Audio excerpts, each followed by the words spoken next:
5장 16절부터 18절 말씀이 되겠습니다. 에베소서 5장 16절부터 18절.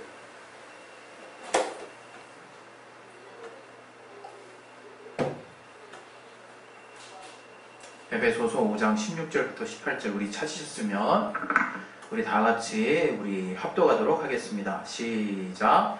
세월을 아끼라 때가 악하니라. 그러므로 어리석은 자가 되지 말고 오직 주의 뜻이 무엇인가 이해하라. 술 취하지 말라. 이는 방탕한 것이니 오직 성령의 충만을 받으라. 아멘. 오늘 이 말씀 통해서 하나님이 우리에게 주시는 말씀을 깨달을 수 있도록 또 내 마음밭을 열어주시고 들을 길을 허락해달라고 우리 시간에 예수여 한번 기도하겠습니다. 예수여, 하나님 아버지 우리를 붙들어 주역사에 주시옵소서. 우리에게 하나님의 말씀을 들을 수 있는 들을 길을 허락하여 주시고 우리의 마음을 열어주시고 참으로 주 안에서 우리가 평안한 또 한 주 한 주를 보낼 수 있도록 주여 우리를 보호해 주시고 부탁 또 아버지 우리의 영혼 주님께 또 의탁하오니 주여 붙들어 주시옵소서. 아버지 오늘 또 주의 말씀을 전할 때 내게 말씀에 또 지혜를 주시고 지식을 주시고 또 말씀에 또 영감을 주시고 은혜를 주시옵소서. 우리가 같은 한 성령으로 또 은혜 받을 수 있도록 주여 깨닫게 주시고 역사해 주시옵소서. 주여 붙들어 주신 인도해 주시옵소서. 주께 감사하며 예수 이름으로 기도했습니다. 아멘. 우리 하나님은 뜻을 가지고 계신 분이십니다. 우리가 이 땅에서 무슨 일을 하더라도 우리가 뜻한 바가 없으면 일을 진행하기 어렵습니다. 참 신기한 것이 우리가 그저 그냥 생각만 하고 있다고 그 일이 이루어지는 것도 아닌 것 같아요. 우리가 뜻을 세웠으면 그 뜻에 분명한 우리의 의지를 담아서 그 일을 이루려고 하는 분명한 또 생각을 갖고 있지 않으면 영안에서는 우리가 뜻한 바를 또 이루기 어렵죠. 그러나 부인할 수 없는 것은 우리가 생각한 것을 또 우리가 뜻한 것, 우리가 하고자 하는 것에 대해서 그 일을 이룰 수 있다는 거예요. 그것이 즉흥적으로 생각하던 뜻이든 아니면 오래전부터 생각해왔던 뜻이든 그 생각을 우리가 분명히 가지고 있을 때, 그 뜻을 우리 안에 품고 있을 때 우리는 그 뜻이 우리의 삶을 통해서 구체화되는 것을 볼 수 있습니다. 그것은 의지가 많고 적음에 크게 상관이 없습니다. 이것을 우리가 하나님에게서 전 닮은 또 부분이라고 저는 생각해요. 그러나 우리가 이 시간 또 알아야 되는 것은 하나님이 어떤 분이시냐, 그분도 또한 자신의 구별된 뜻을 가지고 계시다는 거예요. 우리가 신앙생활을 한다는 것은 아주 간단한 거죠. 우리의 뜻을 내리고 하나님의 뜻을 쫓아가는 거예요. 하나님의 뜻이 있기 때문에, 하나님이 우리에게 요구하시는 그 뜻이 있기 때문에 우리가 그 뜻을 붙잡고 나아가는 것이 신앙생활이라는 거죠. 그래서 우리가 하나님이 작정하신 뜻을 아는 것이 또 우리가 신앙생활을 하는 것이고 우리의 신앙이 성장하는 비결이에요. 우리가 무턱대고 그냥 믿으면 다 된다라고 우리가 여길 수 있지만 그 믿음이 하나님의 약속하신 말씀에 따른 믿음이 아니라면 아무런 의미가 없는 거죠. 사실 우리가 무엇이든지 구한다는 그 여러 가지 그 말에 올무에 빠져 있는 사람들이 많이 있습니다. 과연 무엇이든지 구한다는 게 무엇인가를 놓고 상당히 오랜 시간을 자기 신앙생활을 거기에 집중하고 투자하면서 어떻게 보면 어떤 면에서는 그 신앙에 많은 시간들을 허비하는 사람들이 있어요. 왜? 그런 사람들이 그 말 가지고 고민하는 그 내면에는 자기 마음대로 하고 싶은 거거든요. 자기 마음대로 하고 싶기 때문에 어떻게 하면 이 하나님의 말씀이 자기 마음대로 하는 것과 같아질 수 있을까를 놓고 고민하는 것 같다 이거예요. 그러나 하나님의 말씀 우리가 두루두루 잘 살피다 보면 우리가 무엇이든지 우리가 구한다라고 하는 말씀조차도 하나님의 뜻 안에서 또 예수 이름 안에서 또 우리가 하나님 말씀 안에 들어가야 있을 때에만 또 하나님이 우리 안에 와 있을 때 내가 이것에 거리낌이 없을 때 무엇이든지 구하라고 하는 아주 커다란 전제가 우리 안에 깔려있다는 것을 우리는 부인할 수 없다. 그러니까 우리가 어렸을 때는 하나님 아무거나 구해도 되나보다 해서 우리에게 크게 위험하지 않은 것이면 다소 우리가 욕심으로 구했던 것이라도 하나님이 들어주시는 것들이 있는 것 같은 그런 착각에 빠질 수 있어요. 그러나 우리의 신앙이 성장하고 점차점차 하나님의 뜻을 알면 할수록 하나님은 철저하시다 이거예요. 그분이 성경 앞부터 저 끝에 요한계시록까지 다 다 그분이 성령의 감동을 통해서 그 기자들을 감동하셔서 그분이 하나된 뜻을 가지고 쓰신 책이기 때문에 뭐 하나 이렇게 모순이 되는 게 없는 거예요. 그래서 그분의 뜻이 일관되게 그 성경을 통해서 우리에게 알게 되는 거죠. 우리가 그 하나님의 많은 뜻 중에 이제 우리가 알고 있는 이 믿음, 이 복음이라고 하는 거, 하나님의 이미 하신 작정된 그 경륜 안에 있는 약속이라는 것이 바로 예수로 말미암아 우리가 알게 된 복음이라는 거죠. 그 진리라는 거죠. 우리가 만약에 하나님이 뜻을 정하시고 그 정하신 뜻을 아들을 통해서 계시하시지 않으셨다면 우리가 하나님이 무엇을 원하시는지 구체적으로 알 길은 없는 거예요. 그러나 그 아들을 통해서 아주 구체적으로 우리에게 모든 사람이 보편적으로 다 알 수 있도록 모든 인류에게 공개됐다 이거예요. 그게 그래서 참으로 복된 소식이라는 거예요. 누구에게나 공개됐다는 거예요. 그리고 또 우리의 노력과 공로가 필요 없이 오직 하나님으로서만 우리가 하나님의 약속하신 구원을 얻을 수 있다라고 하는 그 사실 하나가 우리에게 복음이 되는 것입니다. 우리가 신앙생활할 때 그래서 우리의 노력과 의지가 정말 대단히 중요한 것이고 필요한 것이지만 그것을 어디에다가 투자하고 어디에다가 집중해야 하느냐에 따라서 우리가 신앙생활을 하는 사람이 있고 율법생활을 하는 사람이 있고 종교생활을 하는 사람이 있고 정말 전혀 신앙과 상관없는 그냥 나만의 수양을 하는 사람이 있을 수 있다 이거죠. 그래서 우리가 신앙도 하나님의 뜻대로 해야 되는 거죠. 그 하나님의 뜻대로 신앙한다는 것은 이제 너희로서 너희의 의는 내가 더 이상 받지 않겠다는 것이 하나님의 뜻이에요. 그래서 오직 예수로 말미암아 그분이 하신 공로와 그분의 의를 우리가 힘있는 그 믿음을 통해서만 우리를 구원하시겠다 작정하신 것이 바로 하나님의 뜻입니다. 이러한 하나님의 뜻은 이미 태초 이전부터 우리 안에서 작정된 거라 이거예요. 작정된 거. 이건 변화되거나 뭔가 이렇게 바뀌어지는 게 아니에요. 어떤 특별한 상황, 더 무지막지한 환경이 벌어졌을 때 혹시나 하나님이 바꾸시지 않으실까라고 생각할 수 있는데 그런 오해가 우리 신앙에서 일단은 불식돼야 된다 이거예요. 심지어 우리 인간이 볼 때 가장 큰 재난이 뭡니까? 전쟁 아닙니까? 전쟁. 전쟁이나 또 목숨을 잃는 또 어떤 천재지변으로 인해서 정말 불가항력적인 상황이 벌어졌을 때 하나님이 자신의 뜻을 좀 바꾸시지 않을까 그런 생각할 수 있어요. 왜? 하나님이 긍휼이 풍성하신 분이니까. 그러나 오늘 제가 여러분에게 드리는 그 경륜이라고 하는 하나님의 변치 않는 뜻에 대한 그 말씀을 여러분에게 드리려고 하는 것은 그런 하나님의 뜻은 인간의 이 땅에 역사 안에 존재하는 모든 상황과 이 시공을 초월해서 무슨 일이 있어도 반드시 성취되는 그러한 뜻을 말하는 거예요. 그래서 우리가 신앙생활할 때 자꾸 오해하면 안 되는 게 하나 있어요.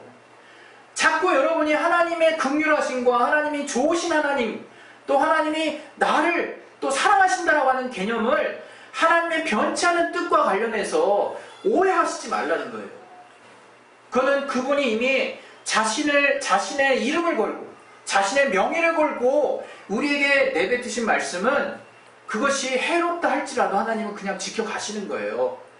그러나 하나님은 선하신 분이고 우리보다 더 우리를 잘 아시는 분이기 때문에 온 인류를 주관하실 수 있을 만한 가장 온전한 뜻을 우리 가운데 주신 거예요. 그게 바로 예수를 통해서 우리가 의로움 받을 수 있는 구원의 그 복음이라고 하는 거예요. 그러니까 우리가 하나님의 뜻을 생각할 때 그때그때마다 우리 안에 정말 요동하는 마음들 이런 마음들을 우리가 잘 정리해야 될 줄로 믿습니다. 하나님은 우리의 이해관계나 또 이 땅의 어떤 상황에 따라서 막 변하고 막 이러는 게 아니라 이거예요. 그렇다면 우리가 이제 한 가지 집중해야 될 우리 신앙의 목표가 나오는 거예요. 뭐냐? 하나님이 우리에게 약속하신 날, 하나님이 우리에게 약속하신 말씀은 반드시 이루어진다는 거죠. 우리는 알고 있습니다. 하나님이 많은 과거 수많은 예언을 하신 것들이 지금 그 선지자를 통해서 또 구약의 또 말씀들을 통해서 예언된 그 예수를 통한 그 예언들이 다 지금 이루어졌어요.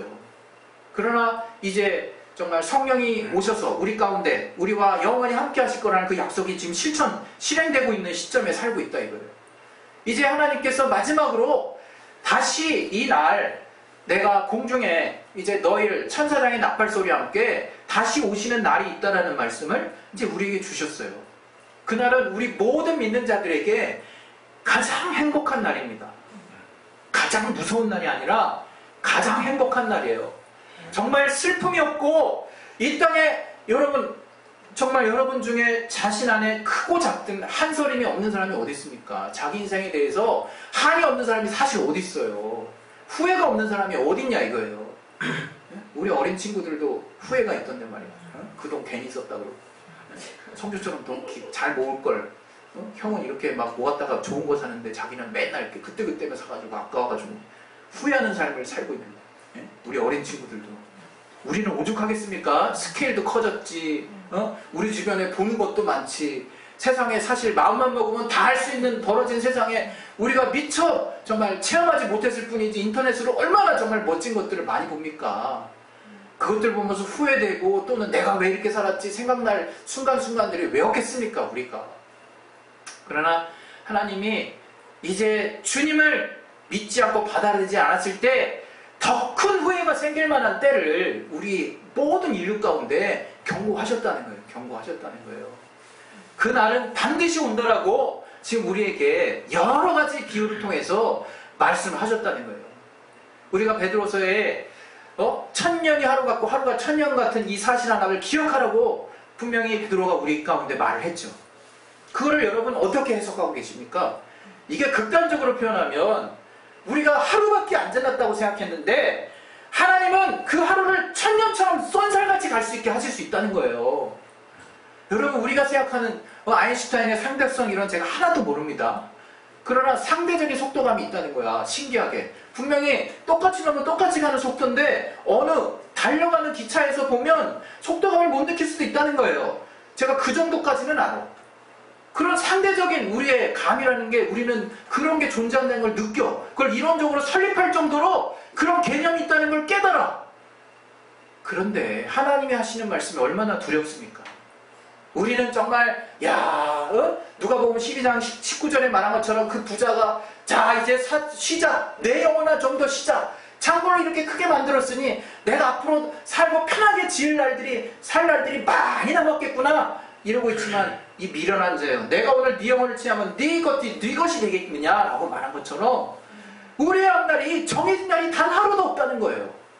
단 하루도 없어요. 정말 하나님께서는 그분이 우리에게 뜻을 주셨다라고 하는 것에 우리가 집중하길 원하는 거예요. 그리고 하나님 이미 하신 말씀이 있다는 것에 우리가 우리의 신앙을 고정하기를 원하시는 거예요. 하나님은 다시 오신다는 그 말씀에 우리 신앙이 정말 고정되어 있지 못하다면 우리는 하나님의 날을 제대로 맞이할 수 없어요. 우리는 노아의 방주에 남은 많은 사람들의 우리 불의에 속하지 않는다고 자신할 수 없다. 우리 롯이 소돔 땅을 벗어났을 때 우리 소돔 땅에서 그냥 남들처럼 술 먹고 그냥 서로 흥청망청 지내다가 시집도 가고 매매도 하고 그 다음에 거기서 집도 짓고 씨도 심고 그래서 씨가 정말 가을이 돼서 결실기가 되면 열리겠지라고 기대를 가지고 마냥 하루하루를 평안한 날처럼 생각해서 그렇게 보낼 수 있다 이거예요. 노아의 방주가 닫힌 다음에 그때부터 비가 술술술술 내리기 시작했다 그랬어요. 40주야를 계속 비가 내려서 결국 하나님이 말씀하신 대로 온 사면이 홍수가 됐다고 했어요. 그때까지도 사람들은 술 마시고 정말 시집가고 자기 할 일 다 했다는 거예요. 그냥 자기 편한 자기가 중요하다 생각하는 일들의 우선순위를 잡아서 그냥 그날 매일 똑같이 살았다는 거예요. 아무런 느낌 없이. 그러나 성경은 계속해서 말하고 있다는 거예요. 열처녀의 비유를 통해서 10명이 다 등을 가지고 왔어요. 그런데 5처녀는 그냥 등을 언제 올지 모르는데 좀 넉넉하게 좀 가져오지. 그냥 어느 시점 돼서 딱 끊어질 만큼 그냥 적절한 자기들이 생각하는 수준만큼만 갖고 온 거예요. 그러니까 어느 수준 되니까 등이 막 꺼지려고 그러죠. 등불이 꺼지려고 그래. 그러니까 나머지 5처녀에게 부탁을 했단 말이에요. 우리에게 기름을 좀 줘서 우리가 이 등을 비출 수 있도록 해서 그 신랑을 맞이할 수 있도록 해라. 그랬더니 나머지 5처녀가 했던 말이 뭡니까? 되게 인색하게 들릴 수 있어요. 너희에게 우리 것을 나눠주면 우리 것도 결국 모자랄까 함이라. 주변 가서 너희의 기름을 얻어와라. 어서 구해와라. 그렇게 부탁했어요. 그 5처녀가 급한 마음을 가지고 주변에 가서 기름을 얻는 동안에 하필 그때 신랑이 왔다 이거예요. 그래 문 닫혔어요. 그리고 저들이 뒤늦게 기름을 충분히 준비해가지고 왔지만 우리에게 열어주소서 해도 문이 안 열렸다는 거예요. 문이 안 열렸다는 거예요. 여러분, 우리는 하나님의 때가 얼마나 지금 쏜살같이 달려가고 있는지를 기억하셔야 돼요. 지금 내가 내 삶에 깊이 함몰되어 있다가는 하나님이 우리에게 부여하신 그 거룩한 삶의 여정을 붙잡을 수 없어요. 여러분, 때로는 너무나 냉정할 수 있습니다. 정말. 그러나 하나님의 말씀 가운데 나와 이웃을 향한 정말 궁결한 마음이 있기 때문에 우리가 남을 다 무시하고 그냥 내 갈 길 향해서 가라는 말씀도 아니겠죠. 그러나 분명한 것은 우리가 늘 마음에 하나님을 기다릴 준비를 하고 있어야 된다는 거예요. 우리 말씀 하나 보겠습니다. 우리 말씀에 보시면 우리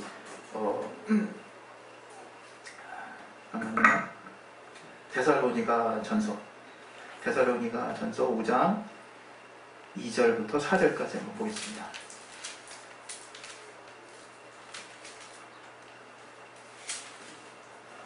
데살로니가 전서 5장 2절부터 4절.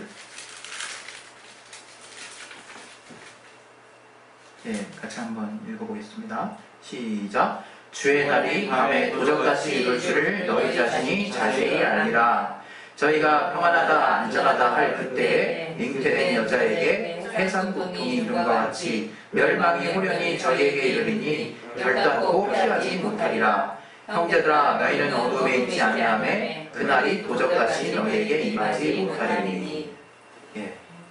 우리가 위로 받으실 수 있어야 돼요. 하나님이 언제 오실지 모른다는 말씀에 우리가 늘 변함없이 주님을 맞이할 준비를 하고 있다면 오늘 방금 읽은 이 4절 말씀처럼 우리에게는 도적같이 임하는 날이 아니라 이게 그날이 늘 주님을 맞이하는 마음을 가지고 살고 있었기 때문에 주여 어서 옵시옵소서 하고 정말 마라나타 하고 정말 주님을 기대할 수 있다는 거예요.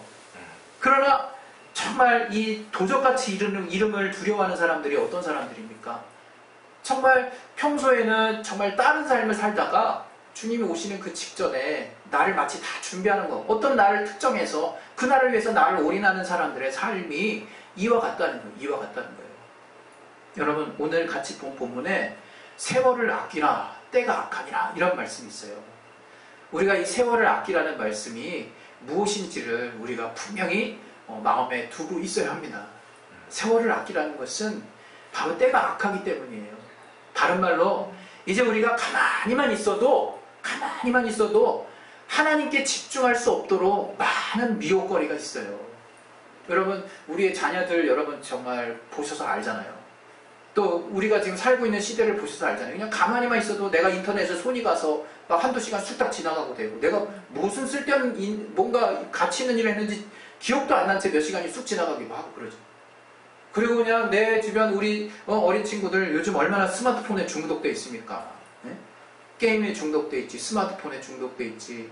거기에 그냥 마음을 그냥 쑥 뺏기는 거예요. 그냥 사실 제가 우리 자녀들 약간 방치하듯이 지금 제가 놔두는 게 있어요. 사실 그거는 제 어떤 선 경험에 의해서 지금 놔두는 거지 그냥 마음대로 제가 방치하는 건 아닙니다. 뭐냐, 이것이 뭔가 크게 벗어나는 것이 아니라면 이때 뭔가 니들이 한번 쓴맛도 보고 충분히 좀 체험하게 해서 그걸 나중에 정말 제대로 정말 시간을 써야 될 때 이렇게 다시 거기에 몰입하지 않도록 하기 위해서 제가 이제 생각을 했던 부분들이 있는 것인데 지금은 내가 이거 옳았나 싶은 살짝 그런 좀 갈등이 되는 시기가 있어요.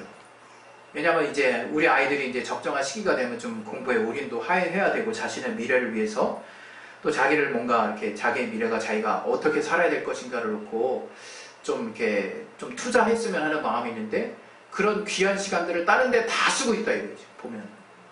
그리고 또 우리가 오늘 또 말씀드린 바와 같이 우리가 더 정말 이제 주님의 일이라는 게 다른 게 있겠습니까?